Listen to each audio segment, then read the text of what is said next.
حمل شروع ہونے کے ساتھ ہی ہو جاتی ہیں، اور اس کی وجہ سے کچھ ایسے فیلنگز آتے ہیں جن کو اکثر ہماری خواتین بیماریاں یا پیچیدگیاں سمجھتی ہیں، بلکہ یہ ہو رہا ہوتا ہے کہ وہ ان چیزوں کی وجہ سے بار بار اپنے ڈاکٹرز کے پاس جا رہی ہوتی ہیں۔ اگر انہیں یہ معلومات ہوں کہ یہ سب کچھ جو وہ محسوس کر رہی ہیں وہ ایک نارمل پریگننسی کا حصہ ہے، تو وہ بہتر طریقے سے ان چیزوں سے کوپ کر سکیں گی۔ سب سے پہلے شروع کرتے ہیں کہ آپ کے جسم میں کیا تبدیلیاں آتی ہیں اور اس کی وجہ سے آپ کیا فیل کریں گے۔ آپ کے دل کی دھڑکن حمل میں تیز ہو جاتی ہے، 10 سے 15 بیٹ کا فرق پڑ جاتا ہے۔ آپ کا دل زیادہ بلڈ پمپ کر رہا ہوتا ہے، اور قدرت کا نظام ہے کہ بچے کو زیادہ خوراک جائے۔ جب یہ چیزیں ہوتی ہیں تو آپ کو پیلپیٹیشن، کبھی دل کی دھڑکن زیادہ محسوس ہوگی، آپ کو اپنی جلد کا ٹمپریچر زیادہ لگے گا اور ایسے لگے گا کہ جیسے کوئی بخار کی کیفیت ہے، کبھی آپ کو چکر آنے کی فیلنگ ہوگی اور سر کا درد۔ یہ سب ان تبدیلیوں کی وجہ سے ہے، اور ان کو کبھی بھی کسی قسم کی بیماری نہیں سمجھنا چاہیے۔ لیکن اس کے ساتھ ہی میں یہ بھی کہوں گا کہ اگر کوئی چیز آپ کو بہت پریشان کرتی ہے اور بار بار تنگ کر رہی ہے تو ضرور اپنے ڈاکٹر کو جا کے ملیے، کیونکہ یہی تبدیلیاں بعض اوقات کچھ پیچیدگیوں کا بھی پیش خیمہ ہو سکتی ہیں۔ اگر ہم بات کریں گردے اور مثانے کی، تو حمل کے شروع میں بار بار ٹوائلٹ جانا، یورین کرنے کے لیے ایک کامن سائن ہے، اور یہ اس لیے ہوتا ہے کہ بچے دانی کا پریشر مثانے کے اوپر ہوتا ہے۔ یہی کیفیت کچھ حمل کے آخر میں جا کے ہو جاتی ہے، کیونکہ اس وقت جو ہے بچے کے سر کا پریشر مثانے کے اوپر ہوتا ہے۔ تو اس چیز سے بھی پریشان نہیں ہونا چاہیے، لیکن اگر یہ کیفیت ٹھیک نہ ہو تو ضرور یورین کا ایگزامینیشن کروانا ضروری ہے، تاکہ کوئی انفیکشن یا ایسا کوئی اور مسئلہ ہو تو اس کو رول آؤٹ کیا جا سکے۔ اب ہم آتے ہیں سانس کا پھولنا۔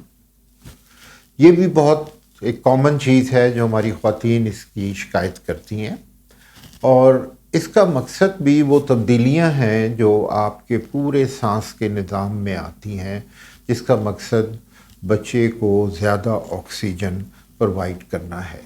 اس سے بھی گھبرانا نہیں چاہیے، اور یہ ایک نارمل تبدیلی ہے۔ لیکن اگر آپ کا بہت زیادہ سانس پھول رہا ہے، تھوڑا بہت چلنے پر بھی آپ کا سانس پھول جاتا ہے، اور آپ ڈے ٹو ڈے نارمل گھر کی ایکٹیویٹی نہیں کر سکتی، تو آپ کو ضرور اپنے ڈاکٹر کو جا کے دکھانا چاہیے۔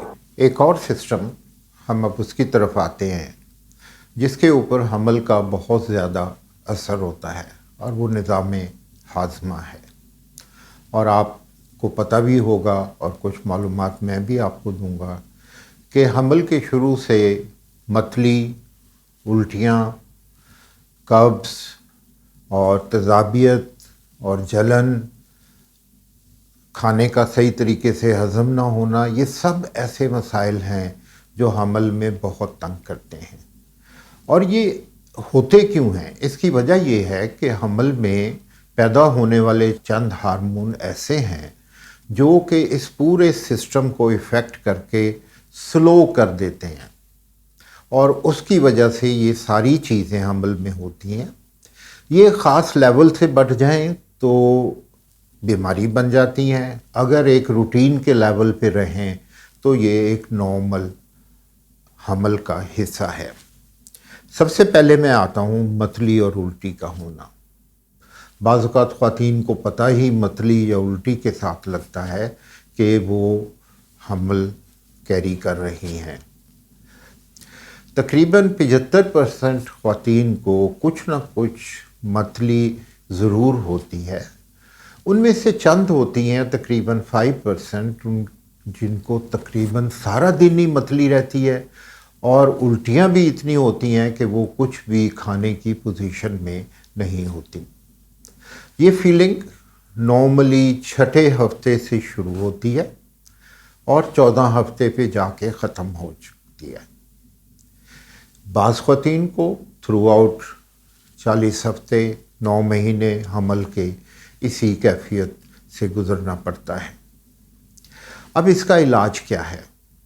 اس کا ایک کامن سا جو ایڈوائز ہم سب کو دیتے ہیں وہ یہ ہے کہ آپ صرف وہ کھائیے جو آپ کو پسند ہو، صرف وہ لیجئے جس سے آپ کی الٹی یا متلی کی کیفیت کو مدد ملتی ہو، اور بجائے اس کے کہ آپ 3 کھانے کھائیں، آپ نے اسمال فریکوینٹ میلز لینے ہیں، یعنی تھوڑا تھوڑا کھانا ہے اور دن میں چاہے کئی دفعہ کھائیے، اور اس کے ساتھ پینے کی چیزیں زیادہ رکھیے، اور اس طرح آپ کافی حد تک اپنی اس کیفیت پہ قابو پا سکیں گے۔ ہو سکے تو فرائیڈ چیزیں اور باہر کی جو جنک فوڈ ہوتی ہے اس کو اوائڈ کیجئے، وہ بھی بڑی حد تک آپ کی مدد کرے گا۔ لیکن اگر آپ سمجھیں کہ آپ کچھ بالکل کھا ہی نہیں سک رہی اور ایون پانی بھی نہیں پی سک رہی، تو آئی تھنک کہ آپ کو اپنے ڈاکٹر کو بہت جلدی دکھانا چاہیے، اور ممکن ہے کہ وہ آپ کو داخل کر کے کوئی انٹراوینس ڈرپس جن کو کہتے ہیں، انٹراوینس فلوئڈز دیں، کچھ دوائیاں بھی دیں، اور بہت ساری ایسی دوائیاں اب اویلیبل ہیں جو آپ کی اس کیفیت کو کم کر دیتی ہیں، اور وہ پریگننسی میں بالکل سیف ہیں۔ تو بالکل گھبرائیے نہیں، بالکل اس چیز سے خوفزدہ بھی نہ ہوں، ایک نارمل پریگننسی کا حصہ ہے، لیکن اگر آپ بہت ڈسٹرب ہو رہی ہیں تو اپنے ڈاکٹر کو جا کے ضرور ملیں۔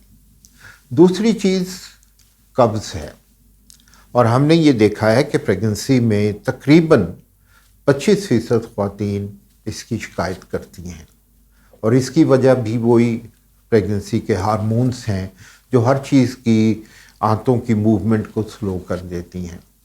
اگر آپ کو یہ شکایت ہو تو پینے کی چیزیں زیادہ سے زیادہ لیں، اور اپنی ڈائٹ کو تھوڑا سا اس طرح کریں کہ اس میں سفید ڈبل روٹی کی بجائے براؤن بریڈ کی طرف آ جائیے، بران کی طرف، یا ایسا آٹا جس میں تھوڑے سے اس کے گندم کے چھلکے بھی ہوتے ہیں وہ استعمال کیجئے، فریش فروٹس اور ویجیٹیبل لیجئے، اسبگول لیجئے۔ لیکن اگر پھر بھی یہ مسئلہ حل نہ ہو تو آپ اپنے ڈاکٹر کو بتا سکتی ہیں، اور وہ آپ کو ایسے آج کل سیرپس ملتے ہیں جو پریگننسی میں سیف ہیں، وہ آپ کو دیے جا سکتے ہیں۔ تیسرا بڑا مسئلہ جو خواتین کو ہاضمے کے نظام کی وجہ سے تنگ کرتا ہے وہ تیزابیت ہے، جو کسی بھی طریقے سے کوئی بھی چیز وہ کھائیں ان کو بے انتہا جلن محسوس ہوتی ہے۔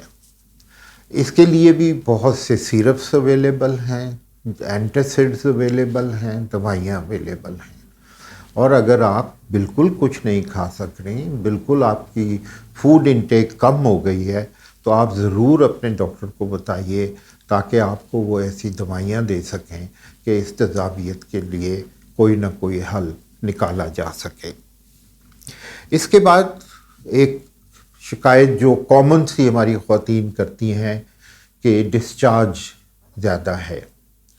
آپ کو یہ پتہ ہونا چاہیے کہ ہر خاتون کے لیے ایک ڈسچارج کا تھوڑا بہت ہونا ان کی صحت کے لیے بہت ضروری ہے، لیکن پریگننسی میں اس ڈسچارج کی مقدار بڑھ جاتی ہے، کوانٹٹی بڑھ جاتی ہے۔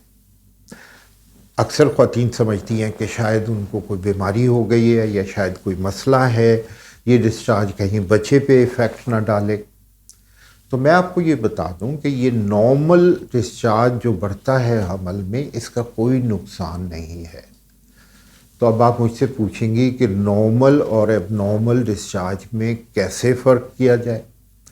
میں آپ کو 2 چیزیں بتاتا ہوں۔ اگر وہ ڈسچارج آپ کو اریٹیٹ کر رہا ہے، کوئی خارش دے رہا ہے، یا آپ کو اس میں کوئی سمیل محسوس ہو رہی ہے، تو پھر آپ ضرور اپنے ڈاکٹر کو بتائیے تاکہ وہ میک شور کر لیں کہ کوئی انفیکشن تو نہیں ہو رہی۔ ایسا ڈسچارج جو آپ کو اریٹیٹ نہیں کر رہا، اس کے لیے کوئی ٹریٹمنٹ کی ضرورت نہیں ہے۔ اب آتے ہیں جلد کی خشکی اور خارش کی طرف۔ یہ بھی حمل میں ہو جاتی ہے، اور اس کے لیے ہمیں 2 چیزیں ضرور کرنی چاہیے کہ ایک تو یہ دیکھنا چاہیے کہ جلد پہ کسی قسم کا کوئی ریش نہ ہو، اور دوسرا یہ کہ آپ کے جگر کے ٹیسٹ سارے ٹھیک ہوں۔ ان 2 صورتوں میں اگر یہ سب ٹھیک ہے تو صرف موئسچرائزر کے زیادہ استعمال کرنے سے یا سمپل دوائیاں آپ کے ڈاکٹر آپ کو دے سکتے ہیں جس سے یہ خارش کم ہو سکتی ہے۔ ایک اور چیز جو خواتین کو بہت پریشان کرتی ہے وہ سوجن کا ہونا ہے۔ میں یہ بتانا چاہوں گا آپ کو یہاں پہ کہ اسپیشلی پاؤں پہ سوجن ایک نارمل حمل کا حصہ ہے، اور ہم یوزلی اس کے بارے میں اتنا پریشان نہیں ہوتے۔ سوجن کب ایک پرابلم بنتی ہے؟ جب اس کے ساتھ آپ کا بلڈ پریشر بڑھا ہوا ہو۔ اس صورت میں ہمیں اس کو سیریس لینا چاہیے، اور اگر آپ فیل کر رہے ہیں کہ آپ کی سوجن بہت زیادہ ہے تو ضرور اپنے ڈاکٹر کے پاس جائیے تاکہ وہ آپ کے یورین کا ٹیسٹ کر سکے، آپ کا بلڈ پریشر چیک کر سکے، آپ کے کڈنی کے فنکشنز کو دیکھ سکے۔ اگر یہ سب چیزیں ٹھیک ہے تو سوجن کے بارے میں پریشان مت ہوئیے۔ نیند کا نہ آنا یا زیادہ آنا، یہ ایک اور ایشو ہے جو خواتین کو تنگ کرتا ہے۔ شروع کے دنوں میں زیادہ نیند آنا بالکل نارمل ہے، اور یہ بھی حمل کے ہارمونز کی وجہ سے ہے۔ اسی طرح حمل کے آخر میں جا کے نیند نہ آنا یہ بھی نارمل ہے، اور اس کی بہت سی وجوہات ہوتی ہیں۔ سب سے زیادہ انکمفرٹیبل ہونا، یعنی ہر چیز جو ہے وہ زیادہ پین اور تکلیف دیتی ہے، کمر کا درد دیتی ہے، اور اس کی وجہ سے نیند نہیں آتی۔ ایک اور چیز جو رات کی نیند کو ڈسٹرب کرتی ہے وہ لیگ کے کریمپس ہیں، اور وہ کریمپس یعنی کھچاؤ آپ کی پنڈلی کی مسلز کا، وہ کھچاؤ کیوں ہوتا ہے ہمیں آج تک پتہ نہیں چلا، لیکن یہ دیکھا گیا ہے کہ مساج کرنے سے، پاؤں دبوانے سے، یا کیلشیم یا میگنیشیم کا سپلیمنٹ لینے سے اس سے کافی فرق پڑ جاتا ہے اور نیند ڈسٹرب نہیں ہوتی۔ میں اب ایک اور چیز کی طرف آؤں گا جو کمر کا درد ہے، اور کمر کا درد بھی کیونکہ سارے آپ کے جوڑ لوز ہو جاتے ہیں، اور یہ قدرت کا نظام ہے تاکہ آپ کے جسم کو ڈلیوری کے لیے تیار کیا جا سکے۔ اس کمر کے درد کے لیے آپ بڑی سمپل چیزیں کر سکتی ہیں۔ ایک تو یہ کہ آپ ہیل والی جوتیاں مت پہنیں، فلیٹ شوز آپ کو کمفرٹیبل رکھیں گے۔ دوسرا یہ کہ آپ کوئی وزن نہ اٹھائیں اور کوئی ایسی ایکسرسائز نہ کریں جس سے کہ آپ کے کمر کے درد میں اضافہ ہو۔ بہت سی دوائیاں اور ایسے جیلز اویلیبل ہیں جو آپ کے کمر کے درد میں آپ کو فائدہ دے سکتے ہیں۔ خواتین کے لیے یہ انفارمیشن بہت ضروری ہے کہ یہ سب چیزیں جن کا میں نے ابھی ذکر کیا ایک نارمل حمل کا حصہ ہیں، لیکن پھر میں یہی کہوں گا کہ جب بھی آپ کو کوئی پریشانی ہو اپنے ڈاکٹر کے پاس جانا مت بھولیے گا۔ شکریہ، اور پھر آپ سے ملاقات اگلے ایپیسوڈ میں ہوگی جس میں ہم پریگننسی کے دوران بہت سی ایکٹیویٹیز کے بارے میں بات کریں گے۔